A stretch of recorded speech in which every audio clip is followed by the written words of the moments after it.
I don't even know how I ended up frozen on my own back deck, listening to my wife shout, "He's too stupid to realize I've been cheating for years," like it was the world's cruelest punchline. I pulled into the driveway around 9, planning a surprise. A dumb, hopeful surprise, the kind you think might fix things, even when the cracks are too big to see past. Heather had said she missed me while I was away on that canceled boys' trip. I wanted to catch her off guard, maybe remind her I was still here, still caring. Instead, I got that. Her voice slurred over the low hum of their drunken laughter as the girls laughed harder than anyone should after 3 glasses of wine. I was standing a few feet away, out of sight but not sound, the cold seeping through my shoes and into my bones. "You've kept this going for years," Heather practically shouted, like it was a badge of honor, like I was some clueless idiot. The word years exploded in my head. Years of lying, sneaking, pretending.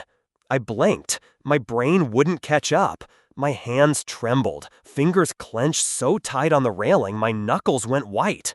I remember the nights she came home late and whispered excuses that didn't fit. The supposed client dinners, the long meetings with no follow-up emails, the sudden business trips when I was homesick. I thought I was crazy. I told myself to trust her. Maybe it was just stress, a rough patch, nothing permanent. But that night on the deck was the truth tearing through my lies to myself. "Last week, while Griffin was working late, Sutton came over," she said, laughing like it was a story from a sitcom. "We did it right on the couch where Griffin takes his precious naps." That was our couch, the sacred spot where I felt safe enough to let my guard down for a few minutes, where I made breakfast while she slept, where I thought we were a team. I wanted to scream, but I was too shocked to even breathe. My mind rewound. Unexplained hotel charges, missed calls at odd hours, that strange perfume scent on her coat, the sudden secrecy with her phone, the way she hid her screen whenever I walked by. I'd defended her to my friends and family when they whispered about how self-centered she'd become, told myself I was overthinking. Now I wasn't sure what was worse, the betrayal or the fool I'd been. I didn't confront them, didn't make a scene, just walked back around the side, climbed into my car, and drove away like a ghost. I parked in a Target lot, hands shaking on the steering wheel, heart pounding like it was trying to escape my chest. A grown man hyperventilating alone at 10 p.m. on a Saturday. It felt like the universe had crumbled beneath me. I called Daryl, voice raw, spilling everything I heard.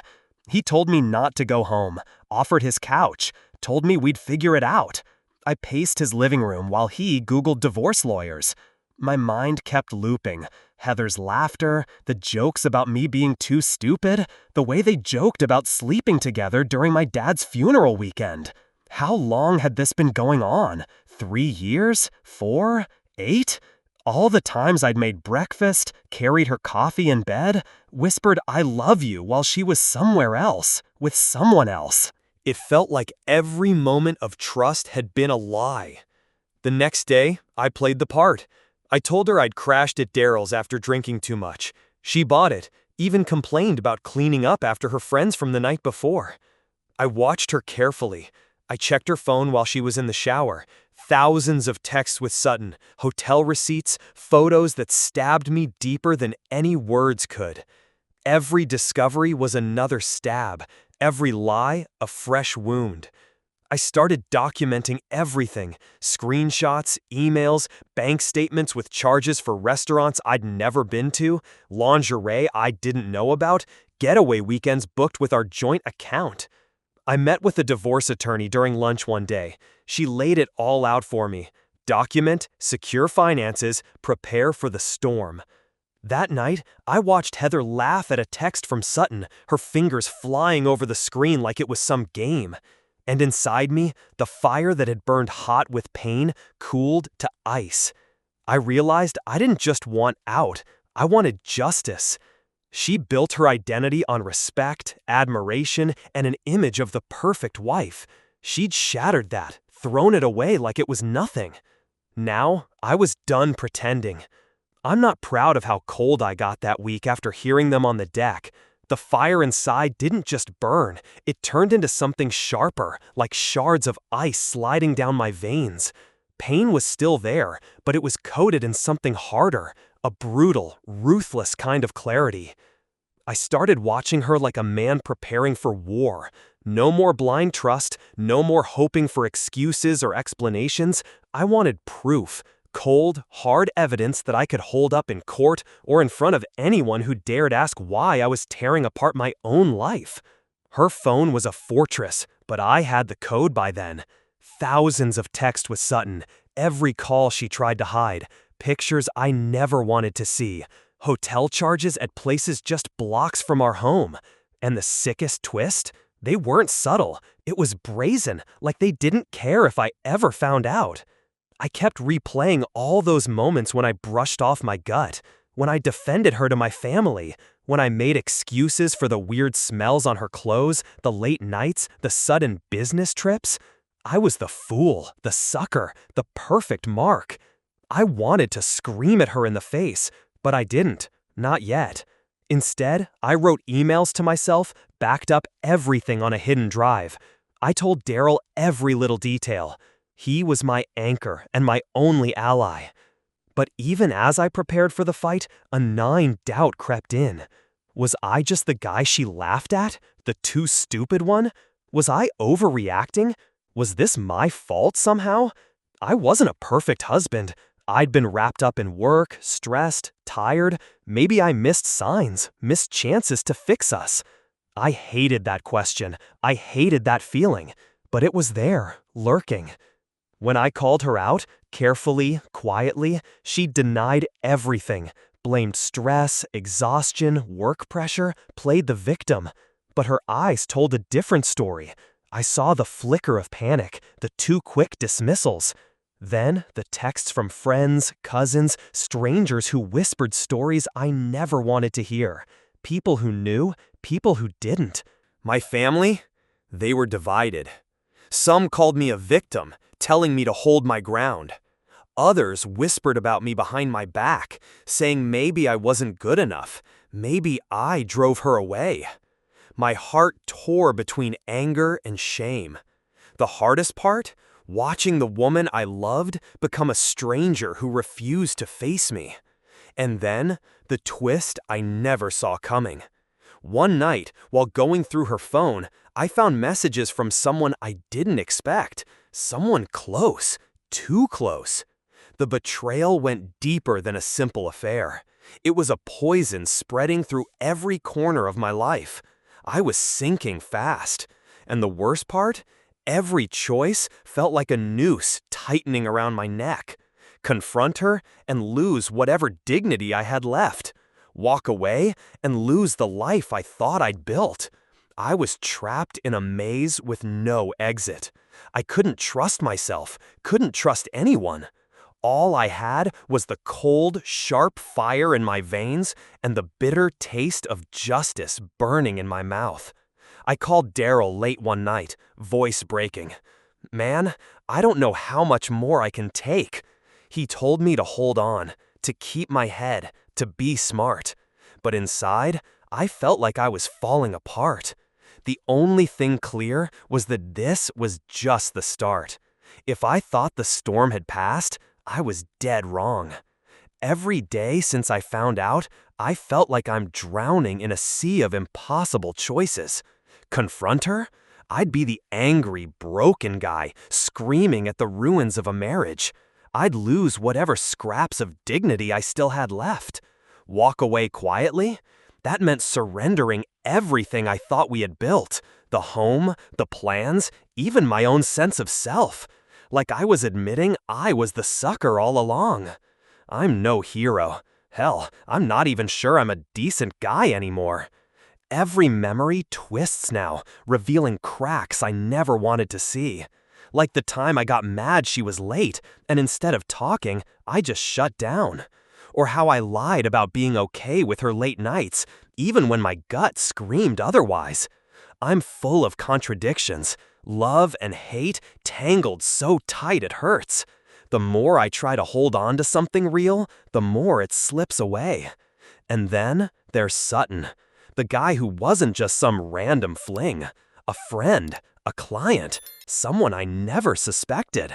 Their messages aren't just whispers behind my back.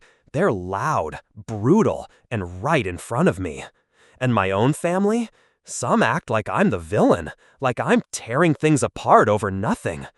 Others say I deserve better. Nobody wants to stand where I'm standing. It's like I'm on a stage, but the audience hates the lead actor.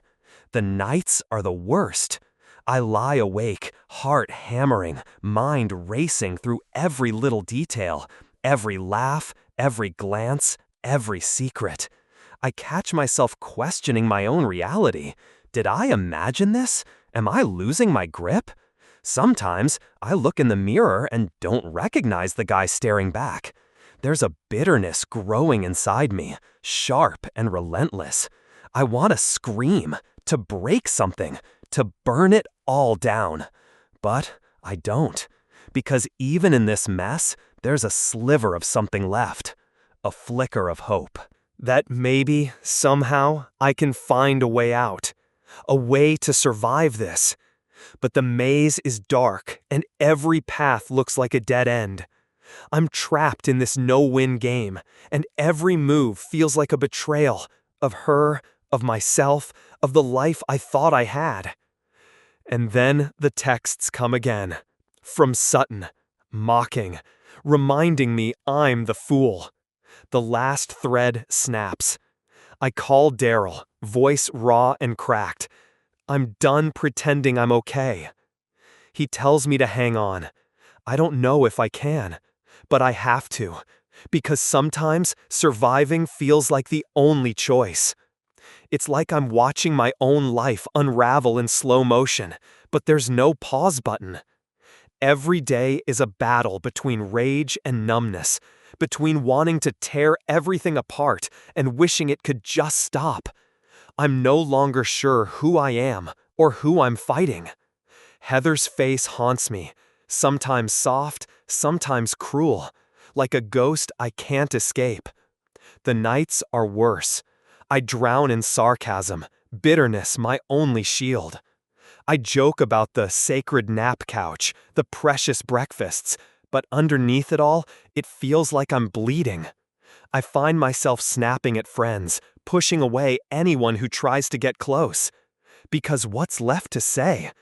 How do you explain that your wife, the woman you trusted, laughed about years of betrayal like it was a joke? That the man she'd been sleeping with while you worked late was someone you once considered a friend? That the person you thought was your partner became your enemy? One night, I confronted her. Not with tears, not with anger, just cold, raw truth. She looked at me like I was a stranger. There was no apology, no remorse, just a bitter smile and a secret she finally revealed. I didn't want you to find out this way. Her voice was soft, but it cut deeper than any scream. Turns out, Sutton wasn't just a fling. He was her lifeline, her escape from a marriage she felt trapped in. She said she felt alone, abandoned, like a ghost in her own home. Her confession didn't bring relief. It twisted the knife. I realized then it wasn't just betrayal. It was loneliness, desperation, a marriage that died long before I knew it. The truth shattered me, and then the final blow. She told me Sutton had known about me all along, had warned her I'd never let this go quietly, that he was waiting for the right moment. I felt my world tilt, like the ground beneath me was crumbling. My anger turned to something darker. Betrayal turned to rage, and rage turned to a choice I'll never forget. I left that night. No goodbyes, no explanations, just the cold street and my broken thoughts. I don't know how long I wandered, but I ended up at Daryl's place, the only place I could go. I confessed everything to him, the lies, the secrets, the unbearable weight. He listened, didn't judge, Just let me unload the mess. In the days that followed, the pieces kept falling apart. Friends chose sides, family whispered, and I was left with nothing but questions about trust, love, and whether I was just fooling myself all along. The rupture wasn't just in my marriage, it was inside me, and I wasn't sure if I could ever put the pieces back. I thought walking away from Heather was the end of it. I thought once I closed that door behind me, the nightmare would start to fade. But it didn't. Not even close. The silence that followed was worse than any shouting match, any confrontation I could have imagined. No calls, no texts. Not from Heather, not from Sutton, not from anyone. Just this heavy, suffocating quiet, as if the whole world had pressed pause and left me stuck in the middle of a void. At first, I clung to the hope that karma would catch up with her, that someone would pull back the curtain and reveal her for what she was, that justice would come in some form, and I could finally breathe again. But the truth was a cold slap. The wreckage was mine alone to navigate. I was the one left to sift through the shards of what used to be a life. The days blurred together. I stopped tracking time. Nights were the worst, the empty hours dragging on while my mind rewound every moment. Every laugh, every lie, every look I'd missed or refused to see. And then, the worst realization began to settle in like a slow poison. I wasn't just a victim in this. I was complicit in my own undoing. I'd lied to myself, over and over, pretended the little things didn't matter, forgave too much, made excuses, pushed away my own doubts for the sake of peace. I wanted to believe the woman I loved was still there, hidden beneath all the deception. Maybe that was the cruelest betrayal of all. Not just what she did, but what I allowed myself to believe. The nights I held her, the mornings I whispered love while she was already somewhere else. I wasn't perfect, not by a long shot. I loved her with all my brokenness, and maybe that's why it hurts so damn much. Then, just when I thought I'd scraped the bottom of this abyss, the final blow landed. A message from someone unexpected, someone I hadn't thought about in years. Sutton's wife. She wasn't angry, she wasn't demanding. She just wanted me to know something. Heather wasn't the only one being lied to.